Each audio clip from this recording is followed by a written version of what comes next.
Oh,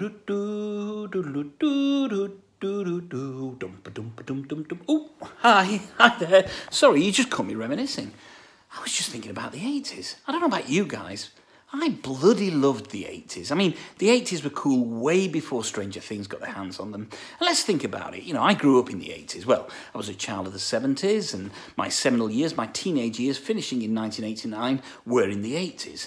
And the 80s were responsible for so many great things. Well, first of all, there's the hairstyles. I mean, who didn't love the 80s hairstyles? Secondly, there's the fashion. The fashion in the 80s was immense.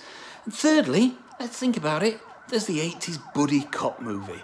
And where would we be today without the wonders of the 80s buddy cop movie? Hold on, I can hear you say. You mentioned 80s buddy cop movies. That last picture, that was Crockett and Tubbs from Miami Vice, and you know what? You're absolutely right. However, although today's game is an homage to those wonderful buddy cop movies of the 80s, it does play a particular big-haired, pastel-coloured, espadrille-wearing pastiche to the wonders that were Miami Vice. Today's game, it's Brook City by Blacklist Games, designed by Adam and Brady Sadler. Welcome to Brook City, officer.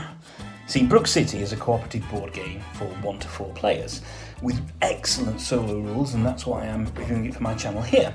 Designed, as I said, by Adam and Brady Sadler, the game features highly detailed miniatures and the Sadlers' patented MDS modular deck system, which they introduced in Street Masters.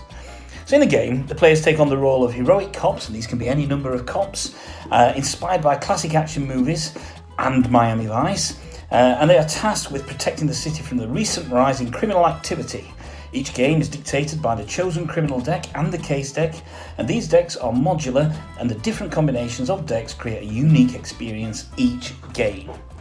Now, the game is played on this wonderful, wonderful table hog of a board, and you can also get a neoprene mat for it as well, which dictates the city. And as you can see, it's got streets, it's got buildings, it's got waterways, you're going to have cars, foot races, you're going to have boats on there. Ah, man, it screams Miami Vice so much. And these cops must run, drive, or sail to various locations and bust up crimes. While cops start the game with a standard issue BCPD cruiser, what they can also do is they can commandeer many different types of vehicles on the streets of Brook City. These can be motorbikes, these can be mopeds, these can be sports cars, these can be boats, these can be yachts. It's fantastic. So as it says here, that's all today, officer. Hit the streets and bring down the syndicate before the mayor decides to make this a federal matter. So let's talk about the box now. Now, if you're a child of the 80s like me, one of the best things you could do with your mates was head down to the local video shop. And this was generally before the days of Blockbuster. And because we didn't have the flow of information that we do today with the internet and the number of magazines that you get, we knew a lot less about the movies that were out there. So one of the big things that helped you choose a movie when you were down there with your friends was the box art itself, and you'd scan these shelves of wonder and you'd see the videos by, I don't know, Entertainment in Video or Vestron Video, and you'd pick out from the spine and then you'd look at it, and the thing that would scream out first would be the box art cover. That was one of the first things that dictated as to whether you chose a movie or not. Now, of course, you'd look at the cover and then you'd spin it over and you'd read the back, and you'd have this real tactile experience of holding this big VHS box in your hands, and it really helped you make up your mind. You'd take that video home and you'd watch it maybe 3 or 4 times in a couple of days before you had to return it to the video store.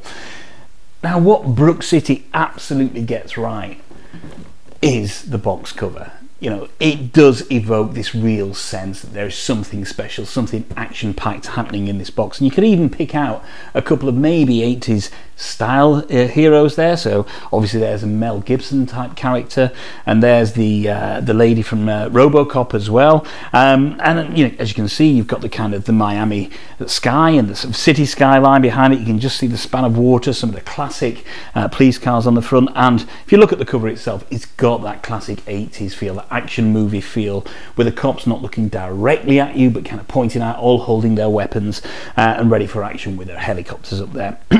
Now, one thing you can tell from the box itself is the amount of diversity that's in here. And one of the things that the 80s was possibly, definitely guilty of was not tackling diversity correctly. Generally a mismatched cop movie wasn't two white guys being mismatched, it was a white guy and somebody of a different ethnicity, or maybe a white guy and a woman. And what you have here is, as you can see, various amounts of ethnicity and age within this as well. So I think Brook City and the Sadler brothers got this absolutely right. They've created a box that absolutely screams adventure, screams excitement, but also lets you know that we are covering a wide range of cops within here. Now the box itself is a good sized box, and as you can see, some wonderful artwork on it, and as you scan the sides of the artwork, what you may see is obviously some of the good guys, some of the bad guys, and I do know that some of the artwork is based on either the Sadlers themselves or some of the employees at Blacklist Games. And if we go to the back, you can see that you've got a picture of the mat and one of the suggested layouts there, and it tells you a little bit about what's in the box itself, and we will be covering the content shortly. But just giving you an overview right now, the box contents are 66 miniatures, that's 8 cops, 3 suspects, 19 vehicles, and 36 crew.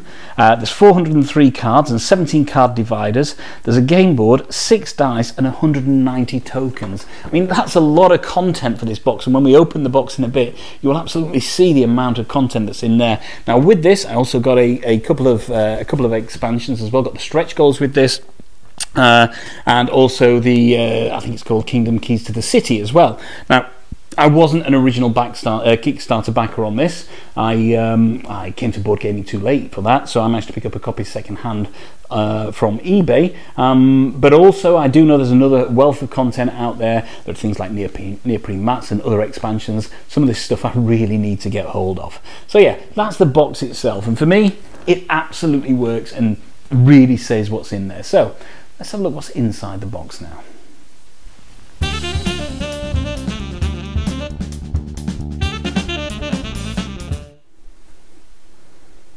So as I mentioned, I've had Brook City for a little while now, so therefore this isn't an unboxing video.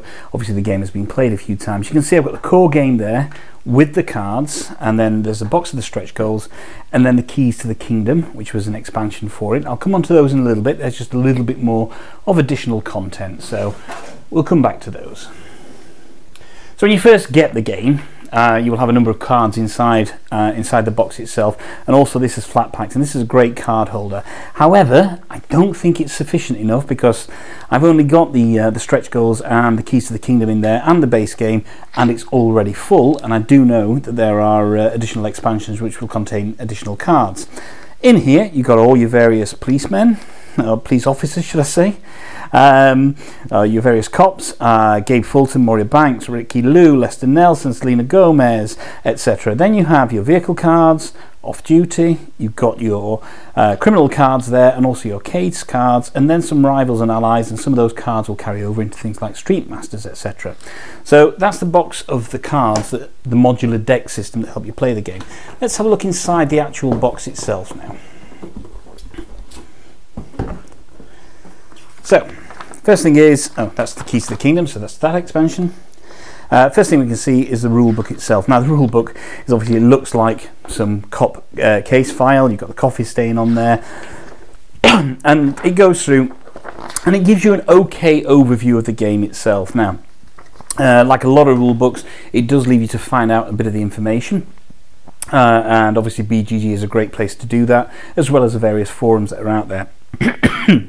I did find that there could have been a greater description on some of the rules for the game. It does leave you a little bit hanging, and to make your own rules up. But you know what? If you do make your own rules up, or you interpret a rule a slightly different way, and you still enjoy playing the game, then surely that's still a good thing as well. It's relatively clearly laid out. Gives you everything from how to move around, the various phases that you have to go through for the game itself, and how to carry out encounters, and then some additional rules regarding stress, hunches, leads, etc. So yeah, it's an okay rule book. It's not the best out there, and it's certainly far from the worst as well. But with the aid of BGG and the various forums, you should be able to find out if you find yourself lacking in certain areas. So one thing the game is not short of, as you'll go through, is the number of miniatures. So as you can see, within the base game, you get a wealth of miniatures here. You get the cops and the various bad guys and some vehicles in there. As you can see, I've started painting. I've only painted Gabe Fulton so far, but I have started painting some of the the miniatures, and I'll continue to do that as we go through. So you've got the cops, vehicles, and then you have the various bad guys. There are 3 factions of bad guys, 12 of each. As you can see, you get 12 of exactly the same, and then 12 of this character, and then 12 of these characters. But that's a good number of minis in there, and I was really impressed with the quality of them as well. There's some good detail on there, and they certainly help for the game to play the game itself.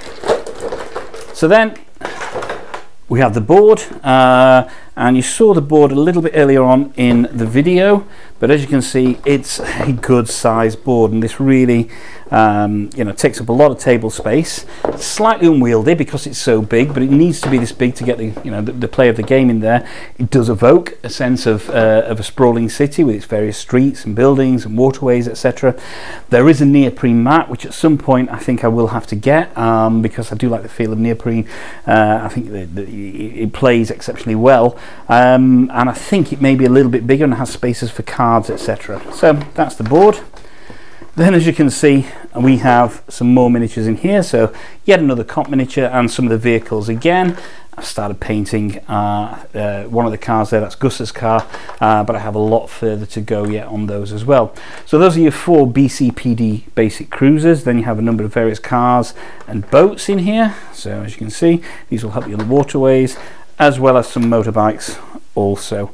And again, great quality on those. I will get around to painting them. It's a great Miami Vice style Ferrari looking thing there. It's fantastic.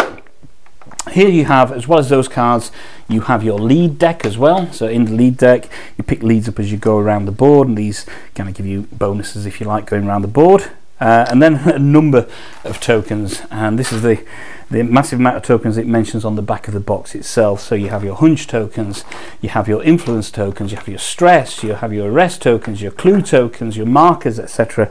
There are so many tokens in this box. Now, I think that's a massive amount of content for a game like this, a huge amount of content.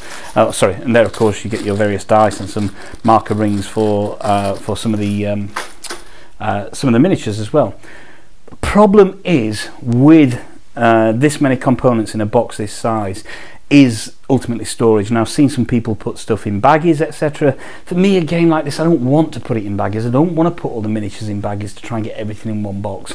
I do know that obviously the Sadlers and Blacklist Games for Street Masters, later this year they're releasing the Aftershock big box, which I have backed on Kickstarter, and I can't wait to get that. I'm so looking forward to that, which means that you can fit everything inside one box. Maybe they'll do that for Brook City. For me, it's just a bit of a shame. I understand why they did it. I just wish there would have been more adaptable storage within these boxes that would have allowed everything to go in. A la, say, Chip Theory Games, something like that, who actually you can manage to get most things inside the box there. But that's a minor quibble, because obviously inside the box there's a lot of content which leads to the gameplay. Now, that's the core game itself. Let's have a look into a couple of these expansions.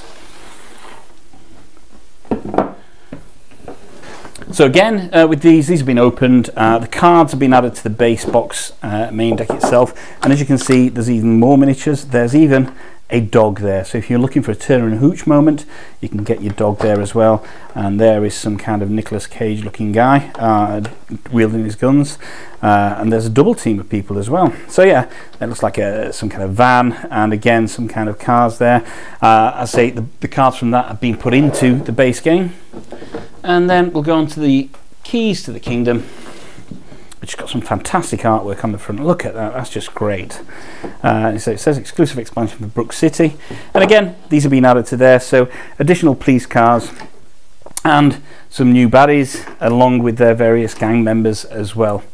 So one thing that this game is not short of is a wealth of miniatures. If you're into painting miniatures, then this game is certainly something that you should be considering, because if that's your thing, then you have literally months and months of painting here. All in all, I think the contents are great. I think for the cost of the game itself, I think you get a lot of product here, a lot of great content. Unfortunately, as I say, the rule book could have done with maybe another read through or another write through just to expand on some of those rules that leave you a little bit wanting. But overall, I am genuinely impressed with what's in this box here.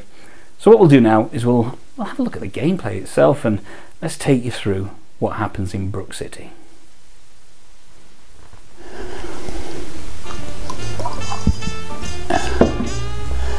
I was working on a case. I couldn't afford a desk when a tall blonde walked by my window. I knew she was tall. I was 3 stories up. Suddenly there was a tap at the door. It's a funny place to have a tap, I thought. So I answered the door in my pajamas. It's a funny place to have a door. The blonde walked in and she rolled her eyes at me. So I picked him up and I rolled him back. I kissed her hard on the mouth. She screamed and she slapped my face. So I took the cigarette out of my mouth and I kissed her again. Brook City, you never cease to surprise me.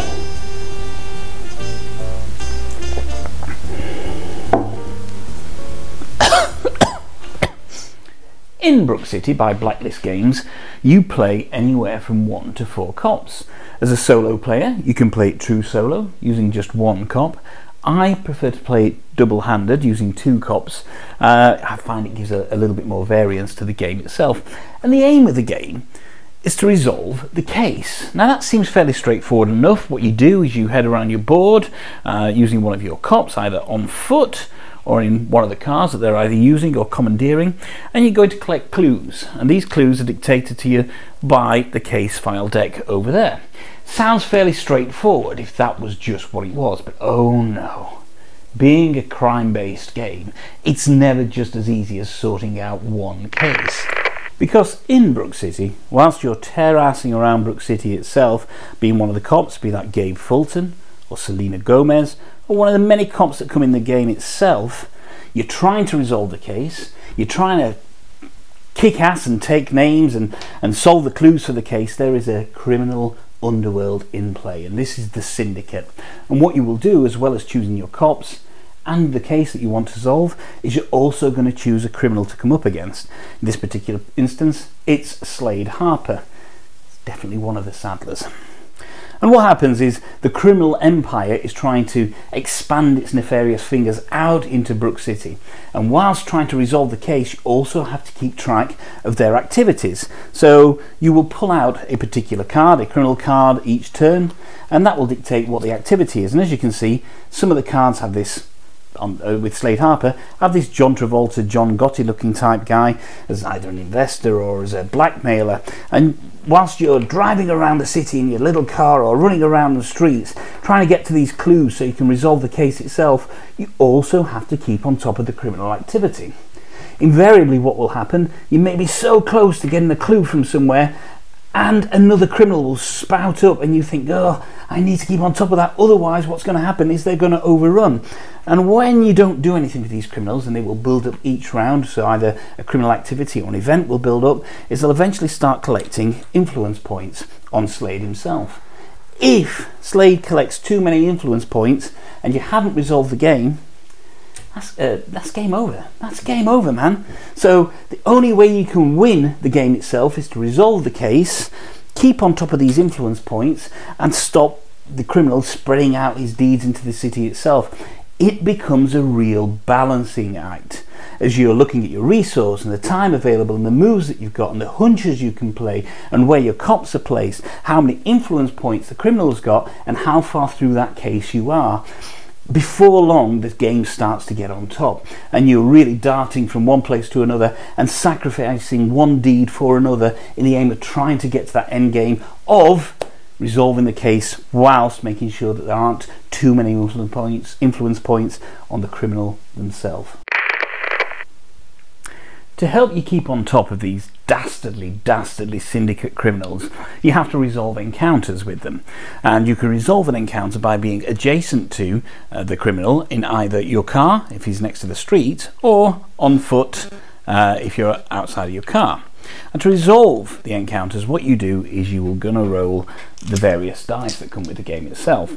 Now, the Saddlers have used this system in Street Masters, and I believe it's also going to be used in Alta Quest, and it's a great system in terms of encounters and die rolls are concerned, because what you don't get are any wasted die rolls. Now, when you resolve an encounter, you will have played a card and you can use it, and that will tell you how many dice you can use to resolve that particular encounter. So here we go, it's saying that you can use 2 dice if we were to use this particular encounter. So here we go, we could roll 2 dice and that will give me a couple of options there. Now, each die face has something different on there.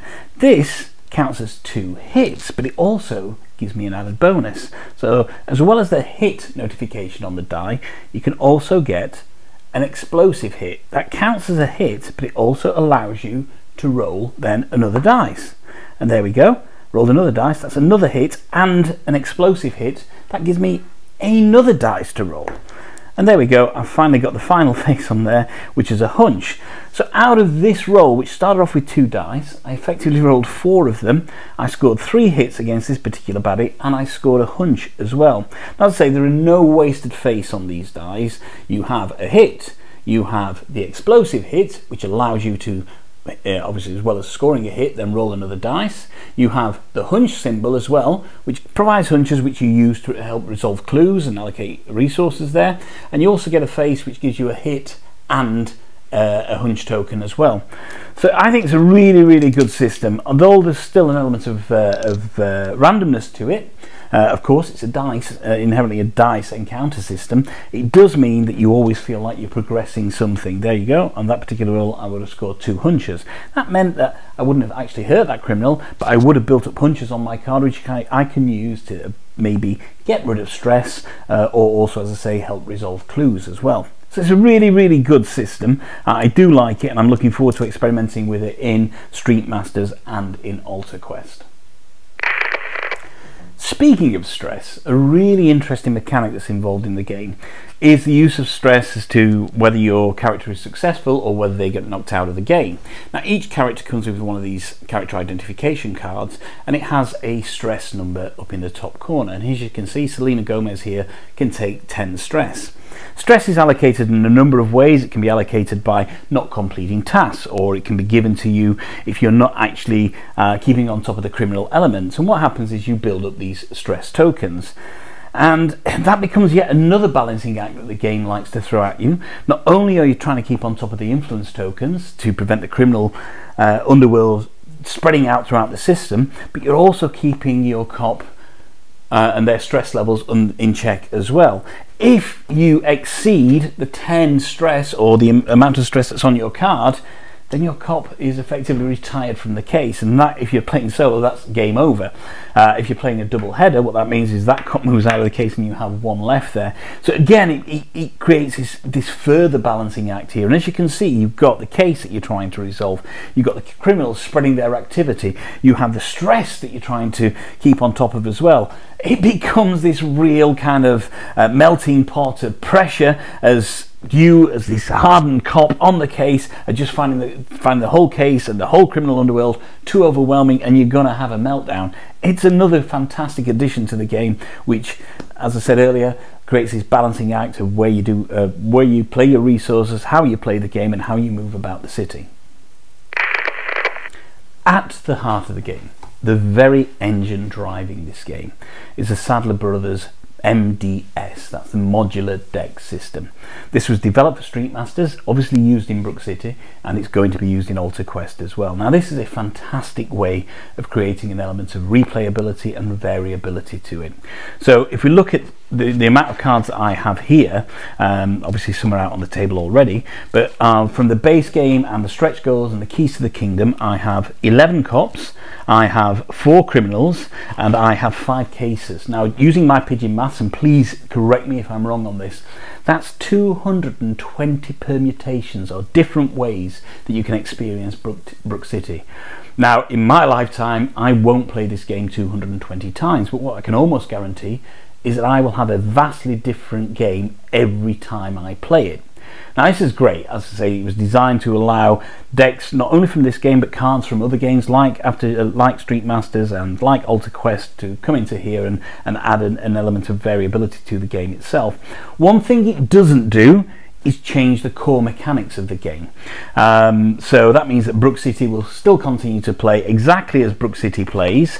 You will just do it with different cops, and they have different strengths and weaknesses, or different criminals trying to do different things, or different cases and where the clues are resolved in a different manner. So although it doesn't change the core of the game, it does allow, as I say, a variability in there. So if you like the game, that's absolutely fantastic, because you know you can come back and keep playing very differently every time. If you don't like the core function of the game, then this isn't going to change anything. It's not going to create a vastly different experience for you. In the box as well, what you can also get are some of these Rivals and Allies cards. These are cards, I think this is a Street Masters guy, and these can be used in this game and also across into Street Masters itself.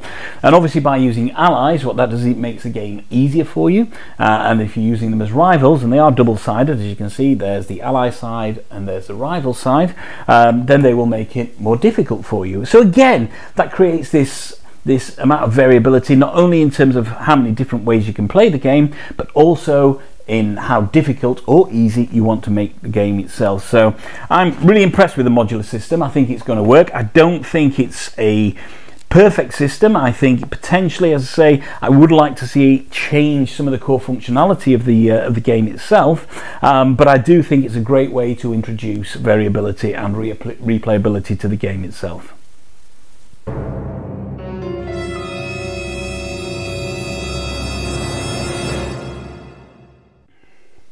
Okay, so final thoughts on Brook City. And as you can probably tell from the rest of the video, I do really like this game. I think it's a really good game. It just falls shy of being a great game, and there's just a few things, a few tweaks that would actually make that happen. First of all, there's the rule book. It is slightly problematic that it does leave too many rules open to interpretation. As I said earlier, fortunately, the forums for Brook City on Facebook, the BGG website, you can go to many places to actually get clarity on the rules, and it doesn't really matter if you house rule a few things too much. As long as you're having fun, that counts. Theme wise, it absolutely drips in theme. You do get a real sense of running around this city trying to solve a case and trying to keep on top of the criminal elements. You're darting all over the board. It's a really kind of thematic experience that absolutely nails what it's trying to do in terms of delivering an experience where you're solving crimes. One of the downsides is it purports to be a kind of homage to 80s buddy cop movies, and as we know, all of those had a big climactic ending, and unfortunately for me, Brook City just doesn't deliver that. Yes, you can be becoming overwhelmed by all the crimes that are taking place, and you know that the case isn't necessarily going to be resolved, but you still like to see a big end game in there. It doesn't quite deliver that experience. It's more Miami Vice than it is, I don't know, say Lethal Weapon. Yeah. So that's a little bit of a downside for me as well. Components wise, absolutely fantastic. I mean, you get so much in the box here, and there is a large element of playability and replayability as long as you like the core mechanics of the game. Now, I don't have all the expansions, and I'm sure that some of the expansions will fix some of the issues that I have with the game. So I will be investigating those in future when I can get my hands on some of them. But you know, overall, as an experience, I think it delivers in the main what it sets out to achieve. And in reality, if you've got an hour and a half to spare, as a solo board gamer, this is a great choice to kind of lose yourself and immerse yourself in a great experience with a bit of tweaking and a bit more love. I think what we could have here is something moving from a really good game into an absolutely great game. But for me, it's a heartily recommended release. So I would like to say thank you very much to Blacklist Games and the Sadler brothers for developing something that is a little bit unique. And long may this continue. Now, as I mentioned a few times during the video as well, if you do like the concept of the modular deck system, this is the middle game of what they've released and are releasing so far. You can go back and you can have a look at Street Masters. My copy is coming later this year, and I so cannot wait to get my hands on that. That is the game that one of my most major anticipated games of this year. And I've also backed Alter Quest as well, which again uses the modular deck system in more of a fantasy setting. So please check out those releases, and you know, I think some of them are available for pre-order now. And let me know your thoughts on that. So, Thank you very much once again for tuning in to Not Bored Gaming. Until next time, remember, if you don't have anybody else to play with, it's okay to play with yourself.